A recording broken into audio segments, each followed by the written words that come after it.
Hello అండి, అందరికీ నమస్కారం. నేను మీ సుష్మిత. ఈరోజు కార్తీక మాసంలో లాస్ట్ శనివారం కదండి. నేనైతే ఇలా పూజ చేసుకున్నాను. శనివారం అంటేనే మనకి వెంకటేశ్వర స్వామి అంటే చాలా ఇష్టం అండి, ఇష్టదైవం. సో అందుకనే పొద్దున్నే లేచేసి ఇలా అయితే పూజ చేసుకున్నాను. మా వారైతే స్వామి మాల వేసుకున్నారండి, అయ్యప్ప మాల. సో రోజు కూడా పొద్దున్నే లేచి పూజ చేసుకోవడం జరుగుతుంది. ఈరోజు అయితే మా ఇంటి ఎదురుగా ఉన్న ముగ్గురమ్మల తల్లి టెంపుల్లో అయితే సత్యనారాయణ స్వామి వ్రతం చేస్తున్నారండి. మా తన్వికని ఇంట్లో పడుకోబెట్టేసి గుడికి అయితే వెళ్ళాను. చాలా బాగా డెకరేషన్ అంతా మంచిగా చేశారు. వంటలు కూడా అండి, అన్నదానం కూడా చేస్తున్నారు. నేను వెళ్ళినప్పుడైతే ఎవరు లేరండి. తర్వాత కొద్దిసేపటికి చాలామంది అయితే వచ్చారు. వారి భర్తలతో కూర్చోవడం కుదరక డ్యూటీస్ ఉంటాయి కాబట్టి వారైతే టవల్స్, భర్తలు ఉన్నట్టు టవల్స్ అనేవి మీదేసుకొని సత్యనారాయణ స్వామి వ్రతాన్ని అయితే ఇలా చేసుకున్నారండి. నేను కూడా వేసుకోవాలనుకున్నాను, కానీ పాప పడుకుంది కదా, మధ్యలో లెగాల్సి వస్తుందని నేనైతే టవల్ తెచ్చుకోలేదు. పూజలో ఉన్నాను కానీ కూర్చోలేదు. ఎంత బాగా జరిగిందో అండి. అన్నదానం కూడా చాలామంది వచ్చారు, చాలా బాగా జరిగింది.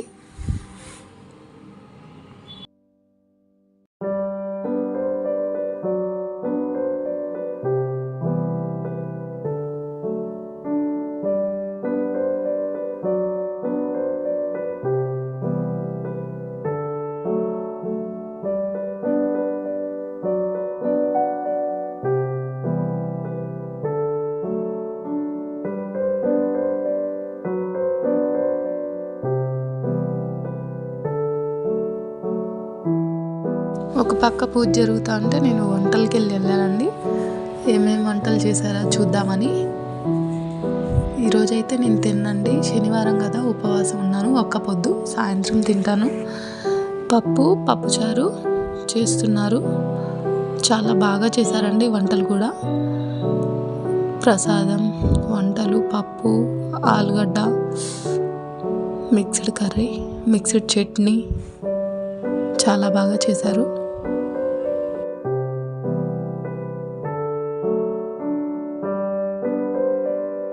ఇంకా పూజ విషయానికి వస్తే ఈవిడైతే భవానీ మాల వేసుకున్నారండి చండీ కోసం. చండీకి విజయవాడ వెళ్దామని మాల అయితే వేసుకున్నారు. వారి భర్త మాలలో ఉండి పూజ అయితే చేశారండి. కంకణం కోసం ఒక చేత్తో వీడియో తీస్తూ ఇంకో చేత్తో కంకణం కట్టడానికి ట్రై చేస్తున్నాను.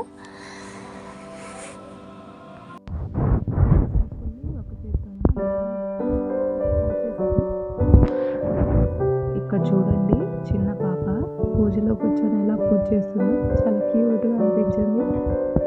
పూజ మొత్తం మేమందరం కలిసి అక్కడ కూర్చోలేం కదండి. సో వాళ్ళు పూజ చేస్తూ ఉంటే వాళ్ళ చేతికి ఇంకొకరు చేయి వేసి అలా చేసుకున్నారండి. పూజ అయితే బాగా జరిగిందండి.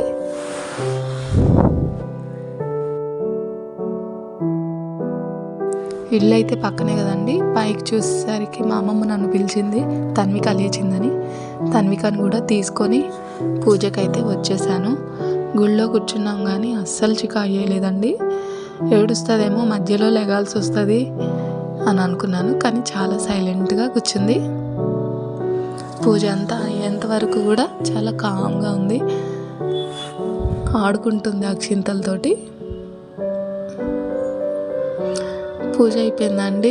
ప్రసాదాలు పంచుతున్నారు. సత్యనారాయణ స్వామి వ్రతంలో ఆయన కథ విన్నా, లేకపోతే ఆయన ప్రసాదంను స్వీకరించిన, ఆయన పూజ వ్రతం చేసుకున్నంత సమానం అండి.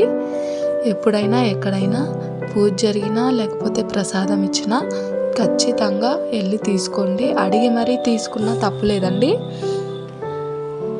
అంత చాలా బాగా జరుగుతుందండి. మనకి ఇంట్లో సమస్యలున్నా ఏవున్నా మంచిగా తీరుతాయండి.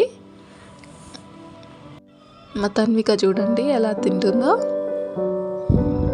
ముద్ద పెట్టుకోవడం, నీళ్లు తాగడం. ఆమెనే వాటర్ తాగుతుందంట. నన్నైతే అసలు పట్టనివ్వలేదు. స్వీట్ అయితే చాలా బాగుందండి. కేసరి చేశారు. చాలా అంటే చాలా బాగుంది. బాగా జరిగిందండి ఈరోజు. ఈయనేనండి వంటలు చేసింది. ఒక్కడే అయినా మిగతా వాళ్ళందరూ వచ్చి కూరగాయలు కట్ చేసి ఇచ్చిన వంట మాత్రం చాలా బాగా చేశాడు. ఇంకా నైట్ అయితే కోటి దీపోత్సవాలాగా కార్తీక దీపోత్సవం చేశారండి. ఇలా నైట్ అయితే దీపోత్సవం జరిపారు. అందరూ వచ్చి దీపాలు వెలిగించుకున్నారు. నేను వీడియో తీస్తుంటే అన్నవాళ్ళు వెలిగించారండి. అంతేనండి. ఈ వీడియో కనుక మీకు నచ్చినట్టయితే లైక్ చేయండి, షేర్ చేయండి, సబ్స్క్రైబ్ చేయండి. మరెన్నో వీడియోస్తో మీ ముందుకు వస్తాను. ప్లీజ్ సబ్స్క్రైబ్ చేసుకోండి. Thank you for watching.